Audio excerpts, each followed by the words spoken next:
मैं प्रवक्ता हिंदी डाइट हमीरपुर हिमाचल प्रदेश से डीएलएड प्रथम वर्ष के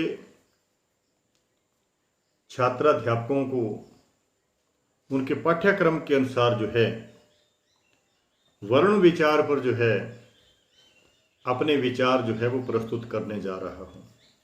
मुझे आशा ही नहीं बल्कि पूर्ण विश्वास है कि सभी छात्राध्यापक जो है वो इसका भरपूर लाभ उठाएंगे।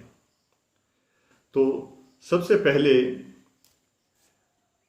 व्याकरण पर जो है वो मैं संक्षेप में विचार रखूंगा। वी जमा आकरण यानी कि विशेष प्रकार का साधन, यानी कि भाषा की त्रुटियों को दूर करने का साधन जो है वो व्याकरण होता है। व्याकरण के ये जो है वो घटकों में से एक है वर्ण विचार। वर्ण विचार, शब्द विचार, वाक्य विचार, पद विचार, ये चार प्रकार के जो है वे विचार हैं। तो हमारे पाठ्यक्रम के अनुसार जो है मैं वर्ण पर जो है वो अपने विचार जो है वो व्यक्त कर रहा हूँ। वर्ण एक अविभाज्य ध्वनि है। अविभाज्य का मतलब जिसके टुकड़े नहीं किए जा सकते हैं, यानी कि उससे छोटी और कोई चीज नहीं है, कोई वर्ण या कोई अक्षर नहीं है। तो किसी भी भाषा में जो है वर्ण जो है वो बहुत जरूरी है। बिना वर्णों के जो है कोई भी भाषा संपूर्ण नहीं हो सकती है। सभी भाषाओं में है। अंग्रेजी में लेटर हैं, हिंदी में वर्ण है। अंग्रेजी में अल्फाबेट कहते हैं, हिंदी में वर्णमाला कहते हैं। वर्णमाला का मतलब वर्णों का समूह, वर्णों की माला। वर्ण की परिभाषा है भाषा की लघुतम इकाई, अविभाज्य ध्वनि। शब्द से वर्णों को मिलाकर के शब्द बनता है, शब्दों को मिलाकर के वाक्य बनता है, और वाक्यों के बाद जो है वो पद विचार जो काव्य के क्षेत्र में जो है वो प्रयोग में लाया जाता है। तो ये छोटी सी जो है वो ये वर्ण की परिभाषा है।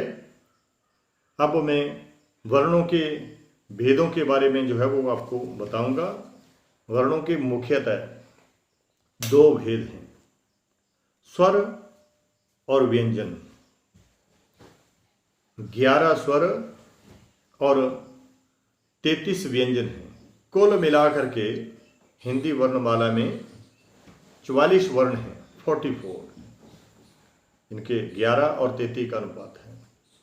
अ से लेकर के अ तक जब हमारे 11 स्वर आते हैं, अंग और एह 20 स्वरों की पंक्ति में लिखे तो जरूर जाते हैं, लेकिन स्वरों की गिनती में नहीं आते हैं, क्योंकि अंग जो बनता है, जो वर्ण तैयार होता है, तो जो हमारी अ ध्वनि है, ओ के ऊपर अनुस्वार की एक बिंदी लगती है।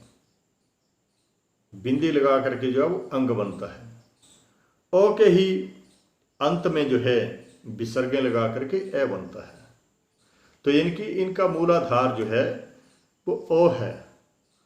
तो इसीलिए अंग और ए दोनों इस स्वरों की गिनती में नहीं आते हैं। इन्हें अयोगवाह कहते हैं। इनके जो बिना किसी अन्य स्वर का या व्यंजन का आधार लिए बिना बोले ही नहीं जा सकते हैं। विसर्ग का उच्चारण तभी हो सकता है जब इसको किसी व्यंजन के अंत में, व्यंजन के बाद या स्वर के बाद जो है वो इसका प्रयोग होगा। अन्यथा जो है विसर्ग का अपने आप में कोई उच्चारण नहीं है, कोई ध्वनि नहीं है।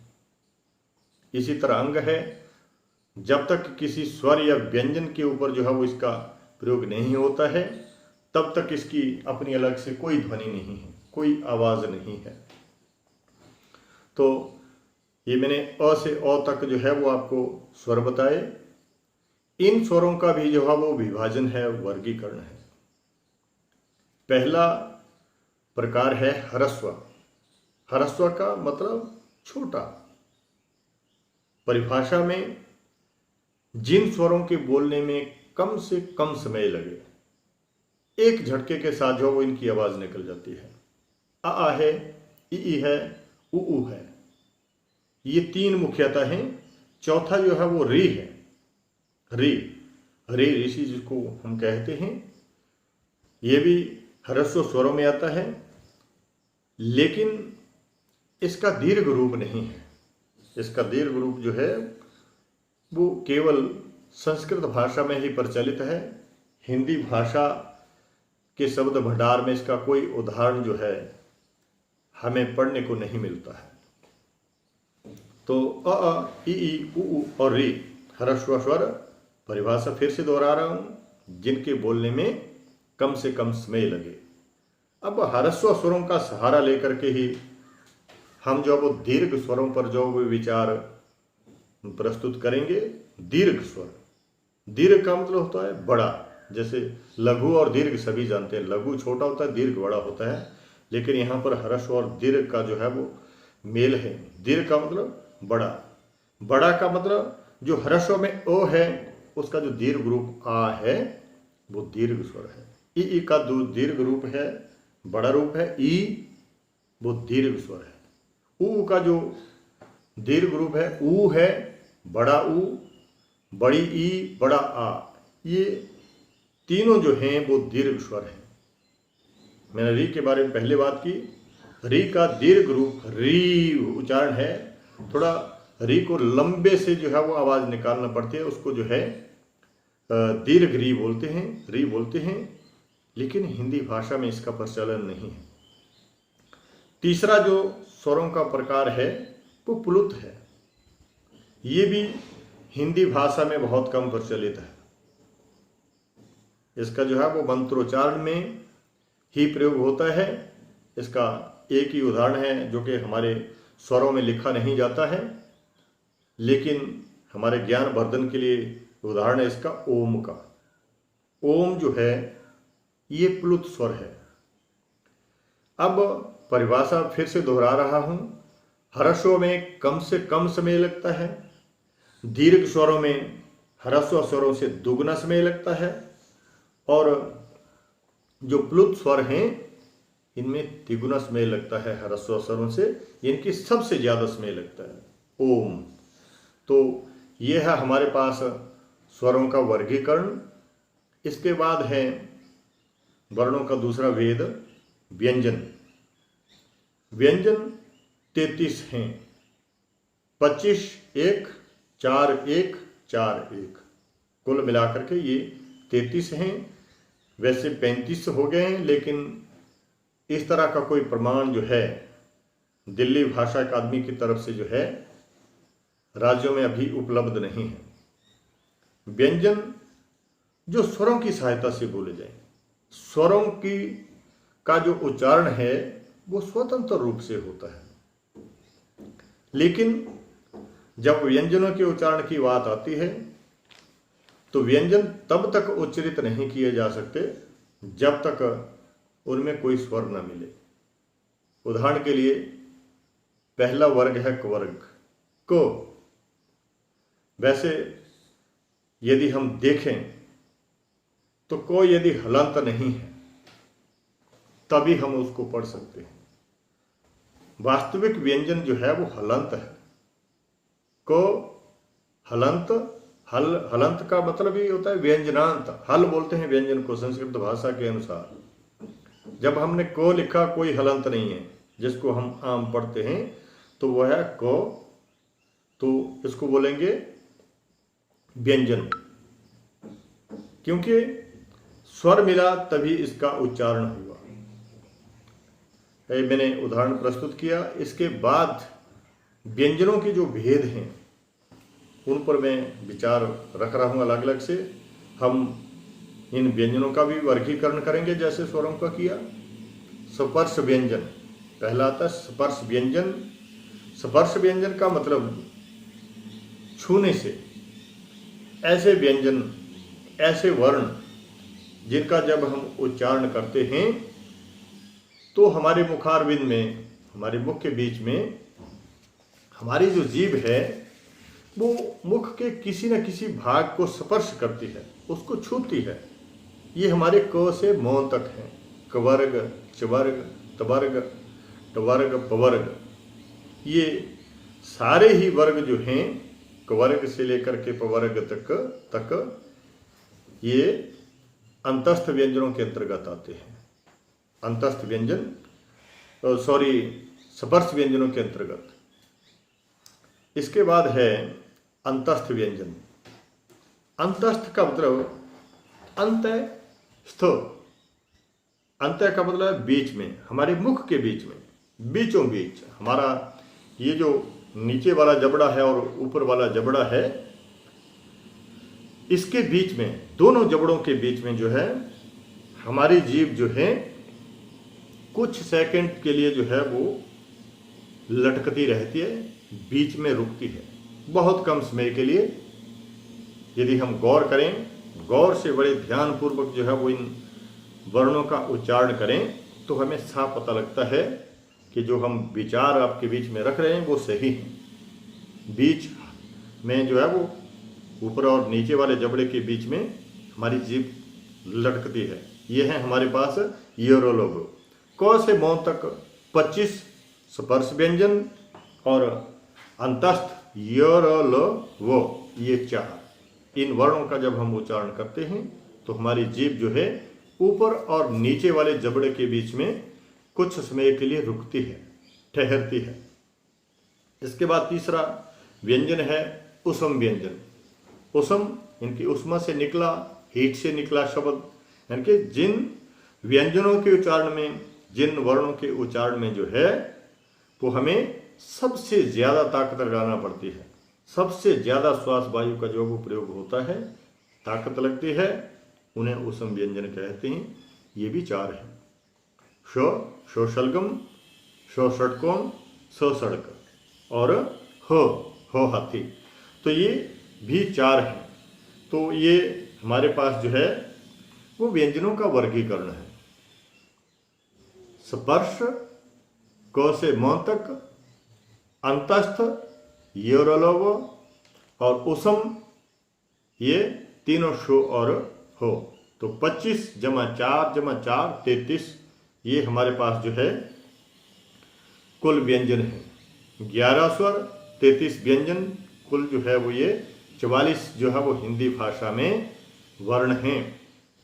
अब वर्णों पर आधारित जो है वो हम अतिरिक्त जानकारी हासिल कर रहे हैं। अतिरिक्त जिसमें हमने योगवाह पर पहले चर्चा की, अंग और ए जो बिना किसी अन्य वर्ण का आधार लिए बोले ही नहीं जा सकते, जिनका कोई वजूद ही नहीं है। जैसे अनुस्वार की बिंदी, विसर्ग की बिंदियां 2, जो कि किसी भी व्यंजन या स्वर के अंत में लगती हैं। फिर वर्गीकरण में जो हमारे पास वर्ग हैं, वर्ग चवर्ग, इनका जो अंतिम वर्ण है, यानी कि जो 5वां वर्ण है, इसको अनुस्वार कहते हैं। अनुस्वार का मतलब जिनकी आवाज या श्वास वायु जो है नाक से निकलती है, श्वास वायु जो है वो नाक से निकलती है। इसके बाद जो है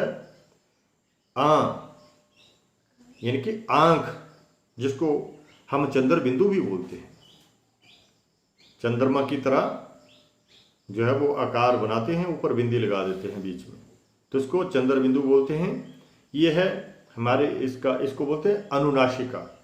अनुनासिका, इसके उच्चारण में श्वास वायु जो है वो मुंह और नाक दोनों से निकलती है। बड़ी पहचान, चांद बोलिए मुंह भी खुलेगा और नाक से भी श्वास वायु निकलेगी, इसको अनुनासिका बोलते हैं। फिर व्यंजनों के अंत में हो के बाद वर्णमाला में जो है क्षोत्रोग्यो का भी उच्चारण होता है, लेकिन ये व्यंजनों की गिनती में नहीं आते हैं। वर्णमाला के 44 वर्णों की गिनती में नहीं आते हैं। इनको जो है संयुक्त व्यंजन बोलते हैं। इनमें जो है वो एक से ज्यादा व्यंजन होते हैं, एक से ज्यादा वर्ण होते हैं। क्षो, क, शो, ओ, त्रो, तो, रो, ओ, ज्ञ, जो, जमा, अन, जमा, ओ। तो ये संयुक्त व्यंजन हैं। फिर अन्य जो हिंदी वर्णमाला में जो है वो जुड़ने वाले व्यंजन हैं, वो है टो, ठो, ड, डो डमरू वाला ड के नीचे जो हम बिंदी लगाते हैं वो बन जाता है ड। ये और ड के बाद ढ, ढ के पैरों में जो बिंदी लगाते हैं वो ड बन जाता है। जैसे चढ़ाई, पढ़ाई, और दूसरा सड़ना, ड वाला, ड डमरू वाला। तो ये हिंदी भाषा में जो है वो व्यंजन जुड़ने वाले हैं, लेकिन इसका प्रमाण अभी उपलब्ध नहीं है। एक मलयालम का है ड़, वो भी जुड़ने के कगार पर है, लेकिन अभी तक जो वो नहीं जुड़ा है। इसके बाद जो है बलाघात, बलाघात, इनकी कुछ अक्षरों पर जो है, कुछ वर्णों पर जो है वो बल दिया जाता है। जब हम किसी शब्द का उच्चारण करते हैं तो ज्यादा बल लगाते हैं, ज्यादा जोर लगाते हैं। जैसे अमल शब्द है, अमल पढ़ रहे हैं तो ओ और मो में जो है वो ज्यादा बल नहीं लग रहा है, लेकिन लो पर जो है वो ज्यादा बल लगाया जा रहा है। अब स्वरतंत्री के लिहाज से संक्षेप में विचार रखूंगा। घोष हर वर्ग का तीसरा, चौथा, पांचवा, ये रो वो और हो, ये घोष ध्वनि हैं। यानी जिन ध्वनियों का जो है वो नारे के रूप में जो है वो आवाज़ हम निकालते हैं उन्हें घोष कहते हैं। अघोष में पहला और जो दूसरा वर्ण है क ख, ये जो है वो अघोष ध्वनियाँ हैं। तो वर्णों